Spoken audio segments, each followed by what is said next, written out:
어제 이 김현숙 임페리얼 승급식 보셨죠? 예, 전부 자신이 1번이기 때문에 그 자리에 포기만 안 하시면 모두 올라가실 수 있습니다. 근데 거기까지 올라가시려면요, 겸손하셔야 돼요. 겸손이라는 게 무슨 이 아부를 한다거나 그런 게 겸손 아닙니다. 제가 생각하는 겸손은 나무 말을 경청하는 거예요. 경청하는. 다시 말하면 내 생각이 틀릴 수도 있다는 것을 인정하는 겁니다. 그렇지 않으면요, 절대로 성공 못합니다. 어제 김현숙 임페리얼 마스터가 임페리얼이 됐어요. 그분은 여러 번 길거리에 앉았거든요. 그러면 IMF 때문에, IMF 때문에 전부 다 어떻게 뭐가 잘못돼가지고 그렇게 됐어요. 근데 그 김현숙 임페리얼 그 주변에는 그런 분들이 많아. 근데 전부 다 지금 크라운 이상 다 올라가셨어요. 다. 그렇죠? 다 올라가셨어. 왜 그랬을까요? 네, 그게 바로 차원 초월이에요.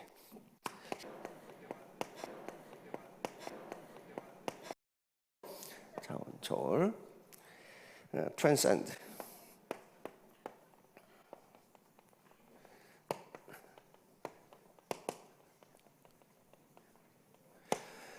차원을 초월한다는 건데, 이게 뭐냐? 이게 이제 우리 이 박광길 회장이 내년도 사자성어로 채택한 거, 우리 경제연구소에서 채택한 사자성어는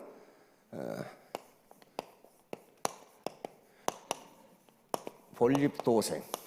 근본이 서면 나아갈 길이 보인다는 겁니다.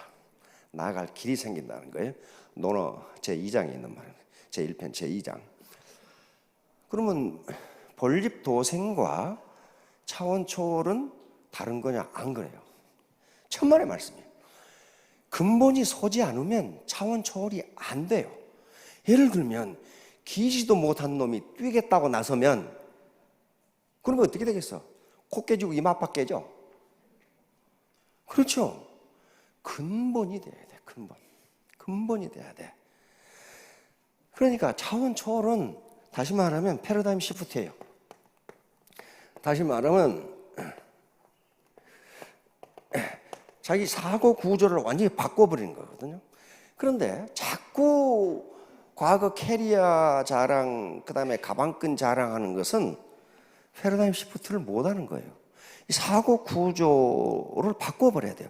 패러다임은 이렇게 생각하시면 돼요. 사고 구조, 세상을 보는 눈, 이렇게 생각하시면 돼요. 이게 그리스인데요.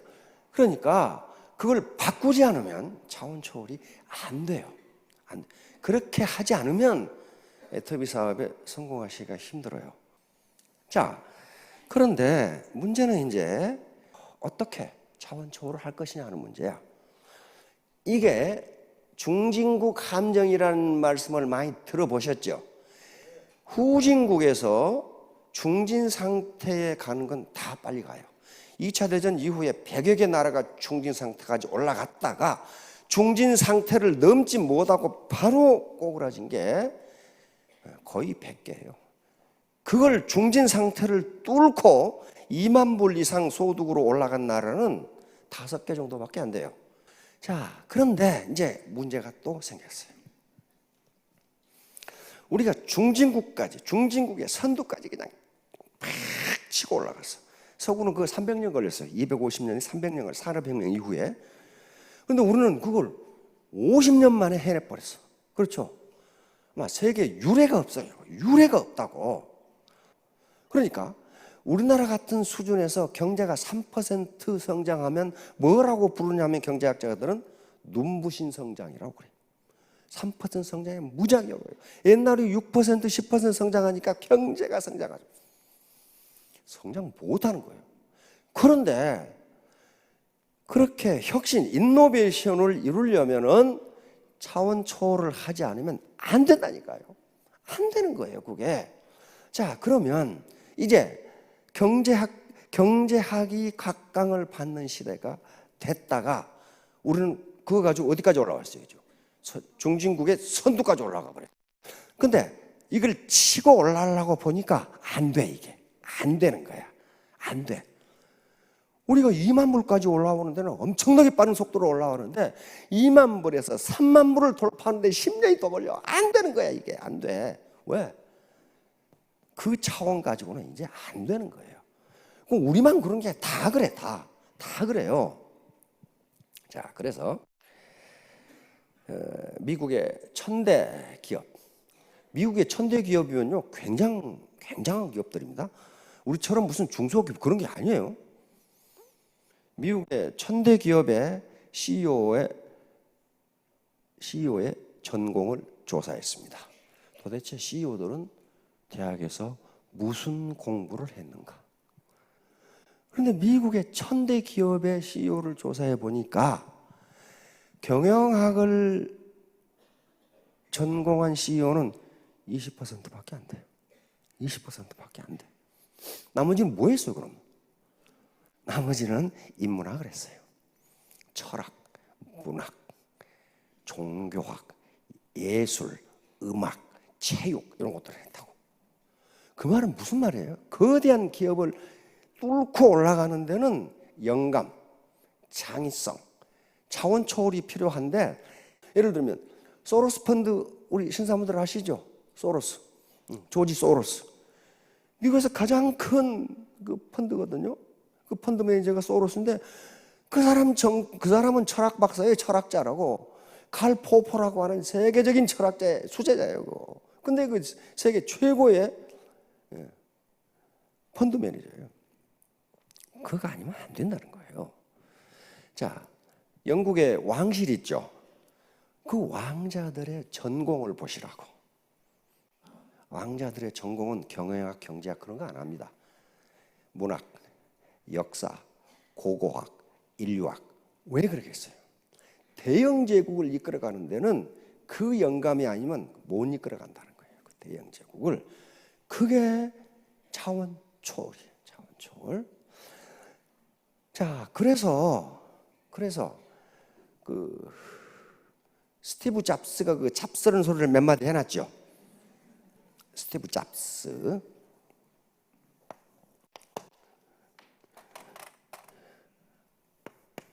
이 사람 학력이 어떻게 돼요? 에? 고졸이죠? 이 사람이 캘리포니아 우에 가면 리드 칼리지라고 있어요. 리드 칼리지. 이거 하나 더 있었네. 리드 칼리지가 있는 이게 리버럴 아츠 칼리지입니다. 미국의 칼리지라고 되어 있는 것은 리버럴 아츠 칼리지라고 이렇게 부르는 칼리지들이 있어요. 이게 한 300~400개 되는데요. 이 리버럴 아츠 칼리지는 그 수준이 아이비리그 대학 버금갑니다. 아이비리그가 거의 같아요, 수준이. 그렇게 아주 엑설런트한 칼리지가 한 300~400개가 있어요. 그 중에 리드 칼리지도 그 하나예요. 우리나라 사람들은 유니버시티만 생각하니까 미국의 칼리지는 우습게 생각하는데 이거 하버드하고 맞먹는 거예요. 이게 아이비리그 대학하고 맞먹어요. 왜냐하면 이 칼리지들은요 뭐 하는 데냐 하면은 거의 대부분 인문학을 합니다. 여기에서 학생당 노벨상이 가장 많이 나와요. 이 칼리지에서 가장 많이 나와요. 그런데 이 잡스가 여기를 다녔어. 여기를 다녔는데 잡스 아버지가 누구예요? 양아버지죠? 그럼 훌륭했어요. 이 잡스를 키우고 가르치느라고 살림이 거덜났어. 그걸 나중에 잡스가 알았어. 그래가지고 자퇴를 합니다. 그렇죠? 자퇴를 해. 자퇴를 하는데 학교에서 나오지 않고 자기 친구 방에 있으면서 4년 동안 도강을 했어. 그래서 계속 강의를 들은 거야. 그래서 뭐라고 했어요? 애플의 디자인은 어디서 나왔다? 내가 대학 때 공부한 동양철학과 서예에서 나왔다. 리드 칼리지에 합격을 하면은 다른 데도 마찬가지입니다. 이 아티피셜 리버럴 칼리지는 전공이 없어요. 전공이 없고 어떤 대학은 커리큘럼 자체가 없어. 그냥 이놈의 대학이 말이야. 그러니까 우리 지금 박은길 회장이 만들려고 하는 그 학교하고 똑같아. 커리큘럼이 없어. 그럼 뭐 하냐? 네가 하고 싶은 거 하라 이거야. 네가. 그런데 통상 뭘 하냐 하면은 고전 100권 읽기. 그거예요. 100권을 읽으면 졸업한다. 읽지 못하면 졸업을 안 시킨다. 4년 동안 100권 그거 누가 못 읽어? 그 말 같지도 않은 소리. 한번 생각해 봐요. 4년 동안에 100권을 읽으려면 1년에 25권을 읽어야 돼. 그렇죠? 25권을 읽어야 돼요. 1년이 50주니까 2주에 한 권씩 고전을 읽어내서 그걸 글로 써서 발표를 해야 돼. 이 훈련을 하는 거야. 4년 동안에. 여기서 천재가 나오는 거예요. 왜? 차원을 뛰어넘는 생각을 해버려. 그래서 리드 칼리지에 딱 합격을 하면은, 일반적으로 합격을 하면은 합격과 함께 책 선물이와 이걸 읽고 들어오라. 이걸 읽고 들어오라. 무슨 책일까요? 삼국지? 삼국지도 좋죠. 서양의 문학은 여기서부터 시작했고 이것에 영향을 받지 않는 문학이 없어요. 그래서 서양의 모든 문학은 이 책의 각주에 불과하다. 서양의 모든 철학은 플라톤 철학의 각주에 불과하다. 철학자들이나 문학자들이 그건 맞다. 그건 맞다. 우리의 철학은 플라톤 철학의 각주에 불과하다. 우리의 문학은 그 문학의 아류에 불과하다. 그런 책이 있어요. 그 책을 읽고 오라 이거예요. 그게 2800년 전에 써진 2만 행이 넘는 대서사시, 웅장한 서사시가 있어요. 그게 뭘까요? 호메로스의 일리아스와 오디세이예요. 일리아스와 오디세이. 이걸 읽고 오라. 자, 그래서 결국은 그게 이제 인문학이라고 하는 건데요. 인문학을 하는 목적은 이게 무슨 뭐 대학에 가서 문학 배우고 무슨 뭐 저 철학 배우고 뭐 역사 배우고 그런 게 아니고 원래 인문학은 대학이 생긴 게 아닙니다. 플라톤 아카데미에서 플라톤이 만든 거고 로마 시대에 키케로라는 학자가 만든 거예요. 키케로라는 무슨 말이냐면 그런 거예요. 나는 어떻게 살아야 하는가? 인간이니까 나는 어떻게 사는 게 잘 사는 건가?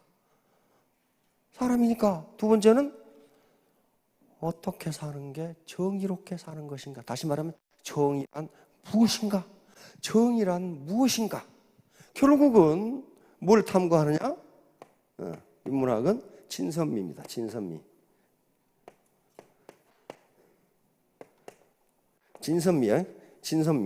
미스 코리아 진선미. 이게 빛나는 눈을 가진 숙녀분. 진선미 중에 뭐가 가장 마음에 드세요? 제 생각은 미예가 진과 선이 들어 있어요. 진리는 아름다운 것이고 선함은 아름다운 거예요. 아름다운. 그러니까 결국 인문학은 뭘 추구한다? 아름다운 삶을 추구하는 거예요. 어떻게 하면 아름답게 살 것이냐. 그러면 아름답게 살 것이냐 그 말은 무슨 말이에요? 어떻게 아름답게 살다가 아름답게 죽을 것이냐. 그 말이에요. 그러니까 특히 이 해터미 사업, 다단계 사업은요 사람 사업입니다. 사람 사업.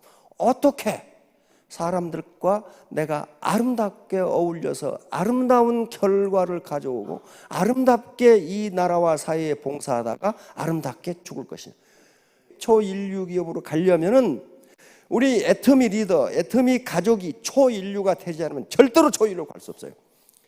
그 구성원이 3류, 4류인데 어떻게 그게 초인류가 됩니까? 안 돼요. 그럼 초인류가 된다는 게 뭐냐? 무슨 학력이 좋아야 되냐? 캐리어가 좋아야 그런 거 아니라고요. 그런 거 아니에요. 나는 어떻게 살 것인가? 그렇죠? 뭐가 정의로운 것인가? 뭐가 정의로운 것인가? 그리고 애터미 사업을 하든 저터미 사업을 하건 뭐가 진선미인가? 뭐가 아름답게 하는 것인가? 이걸 생각하시면 파트너, 스폰서가 싸울 일이 없어요. 싸울 일이 없어. 안 싸우면 성장합니다. 그리고 내가 잘 크지 않는다면 파트너 탓, 스폰서 탓 하지 말고 나는 어떤가? 너는 누구냐? 너는 누구냐? 이렇게 돌아보시면 3년 후, 4년 후에 모두 큰 성공을 하실 걸로 믿습니다. 예, 감사합니다.